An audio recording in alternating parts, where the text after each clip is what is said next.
Directed by Matt Shakman, The Fantastic Four First Steps is set in a 1960s-inspired retro-futuristic world.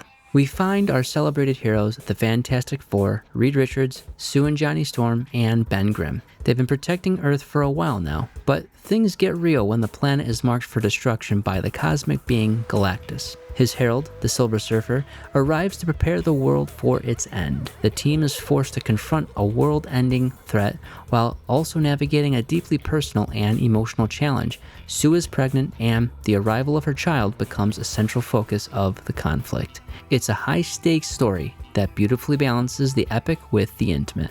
Now, a lot of people were wondering about the cast, and let me tell you, they knocked it out of the park. First up, the man himself, Reed Richards, played by the one and only Pedro Pascal. I am a huge fan of Pedro, and I was so excited to see him in this role. His Reed Richards is a perfectionist, over-analytical, and just wonderfully believable. You feel that genius mind churning behind his eyes, and it makes his character feel so genuine. He has a bunch of other projects, of course, but this one I'm going to be adding to my favorites list. Next up, we have Vanessa Kirby as Sue Storm. Now, I have to admit, I was a little curious about this casting. I've seen Vanessa in more villainous roles, and she absolutely crushed it. But as Sue Storm, she was a pleasant surprise. She brought this spark and charm to the character that was so memorable. Her take on a new mother thrown into this impossible situation with her newborn and the fate of the planet on the line was completely believable. It was a really dynamic and powerful performance. And speaking of pleasant surprises, Ebon Moss-Bachrach as Ben Grimm, folks. If you've seen The Bear, you know this guy can do some incredible work. Seeing him shift tones and bring this grounded, lovable, and heartwarming charisma to Ben Grimm was just a joy. He makes you care about this character instantly. Then we have Joseph Quinn as Johnny Storm. Perfect. Just perfect.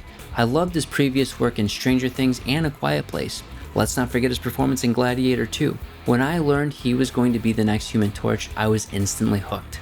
He brought this incredible balance of humor and seriousness to the role that made him so compelling. Like Ebon, he made Johnny lovable and someone you want to invest in. Now, you can't have the Fantastic Four without an epic villain, and Ralph Ineson as Galactus, an excellent choice. He naturally has this deep, booming voice, and with what they did in post-production, his presence was incredibly impactful. He felt like a true force of nature. And let's not forget about Julia Garner as Shala Ball, the Silver Surfer.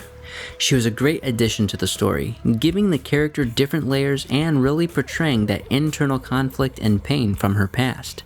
I loved how they incorporated her into the narrative. Now, one of the biggest questions I get is how these movies stack up to the source material. And I'm happy to report that this film did a fantastic job at sticking to its roots. The classic 1960s aesthetic, it was on point. The creative team went all in, making it feel like a direct extension of those original comic books. According to sources like IGN and comicbook.com, which have discussed the filmmaker's intentions, this movie is a love letter to the original Stan Lee and Jack Kirby era of the comics. It pulls heavily from the 1960s tone and design, focusing on the family dynamic and the sense of discovery that defined the early stories. It's a wonderful contrast to some of the more modern takes we've seen, and for me, it really paid off. This cast felt like a real, believable family with genuine chemistry, and I can't wait to see what they do next. The story itself, written by a team that includes Eric Pearson and Josh Friedman, is a huge part of what makes this movie so special. The writing is incredibly thoughtful, building the entire narrative around the terrifying yet emotionally rich premise of Galactus demanding their child. This central conflict creates such high stakes and makes you question what a hero's responsibility truly is, especially when it clashes with a parent's love. It's a film about sacrifice, family, and the power of the next generation.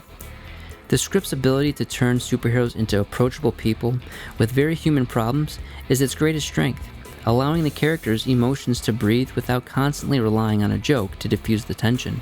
The design and details, from the wardrobe to the sets, were beautifully executed, creating a world that felt both nostalgic and fresh.